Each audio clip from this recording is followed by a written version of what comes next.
Legacy is not leaving something for people. It is leaving something in people. That's according to Peter Stoffel. Recently, the Philippine Public Safety College launched its Legacy Plan 2020-2030. The truth is, since his assumption from 2014, he already started his legacy. With massive changes and improvements, his name definitely leaves a mark that cannot be erased. It is already started the myths and shared true stories. So what is the synonym of legacy? It is Ricardo F. De Leon. Dr. Ricardo F. De Leon is a member of the Philippine Military Academy Matatag class of 1971. He holds a Doctor of Philosophy degree, Master in Business Administration and Master in Public Safety Administration from Bicol University, Pamantasan ng Lungsod ng Maynila, and Philippine Public Safety College, respectively. He is born leader. He was the youngest promoted as general at the age of 44.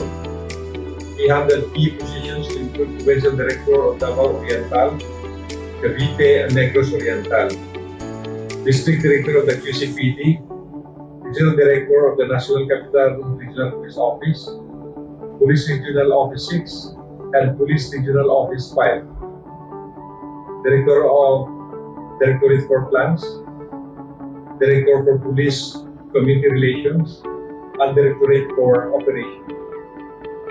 He was also the Executive Director of the Philippine Center for Transnational Crime, Commander of the PNP Anti-Illegal Drugs Special Operations Task Force, the Deputy Chief PNP for Operations, and lastly, as Deputy Chief Philippine National Police for Administration. For us, he was the best chief of the PNP that never worked. In 2005, he retired from his PNP post and was appointed as the first non-Muslim and non-Mindanaoan president of the Middle State University. Afterwards, he served as Executive Vice President of Central Escolar University, and he served as the 10th President of the Philippine Public Safety College from 2014 up to 2022, and soon to be appointed as the Director General of the National Intelligence Coordinating Council of the NICA under the new administration. Indeed, no matter where he is assigned, there will always be his influence for making a difference. He is a visionary leader. He transformed public safety education through strategic foresight. His vision for a better PPSC to include the National Police College as his constitutive unit is being realized through the PPSC Vision 2020 Accelerate Peace for Progress, which details the 10-point strategic goals for the college. It is during his assumption that 10 flagship programs were adopted, and these include: first, the adoption of quality management and performance governance system. Second is the living and learning facilities improvement. The third is quality assurance for career and mandatory courses. Fourth is the quality assurance for communications and information technology. Next is the quality assurance for faculty, the institutionalization of training partnership in universities, the comprehensive and quality institutional and academic research, internalization program, the establishment of Cebu, Davao, Pampanga, and Zamboanga campuses, and campus greening program. Aside from this, among his most notable accomplishments in the National Police College include digital transformation, massive infrastructure developments, including the 5-story building complete with modern classrooms, conference room, 200 seating capacity amphitheater, dormitories fit for officers, the Heroes Hall, firing range, the Premium Dome, among others, and the establishment of the 6 centers, namely the Center for Violent Extremism and Insurgency Studies, the Center for Community Policing, the Center for Peace and Human Rights, the Center for Climate Change Adaptation, the Center for Futures Thinking, and the Center for Cybersecurity and Safety. It is also during his time that the NPC became ISO certified after submitting to several internal and external audits adhering to the quality management system. NPC is ISO 9001-2015, transition from ISO 9001-2008. With this, one thing is for sure, President De Leon brings out the best of a true leader who knows the way, goes the way, and shows the way. He is an inspirational leader. What makes Dr. De Leon exceptional is his ability to inspire others. And the police officer know the meaning of servant leadership, to be a servant of the people. Many of those who have been chiefs of the National Police, including many officials, proudly shared how President De Leon had been with them in various assignments. Stories would often reveal how he touched their lives individually and how he inspired them in becoming better versions of leaders themselves. It is being a leader who walks his talk. One heartwarming story that struck most is when President De Leon offered a scholarship to one of his men's sons. Pay it forward. Return of investment will not be for the benefactor but to others in need. This random act of kindness passed through his life-changing action. The program was named I Care. This aims to reach out to the underprivileged and marginalized Filipino people. This small act of kindness aims to create a ripple in touching and making a difference in one's life. He is a transformational leader. Let the next generation feel, paramdam natin, that changes are not only seen, these are felt. Amidst the challenge of continuity and change and between tradition and transformation, the clamor for NPC to become the premier leadership and governance school for public safety pivoted under President De Leon's guidance.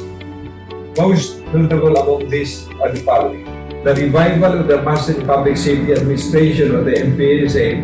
Second is the birth of Master in Crisis and Disaster Management, Risk Management, or the MC Dream.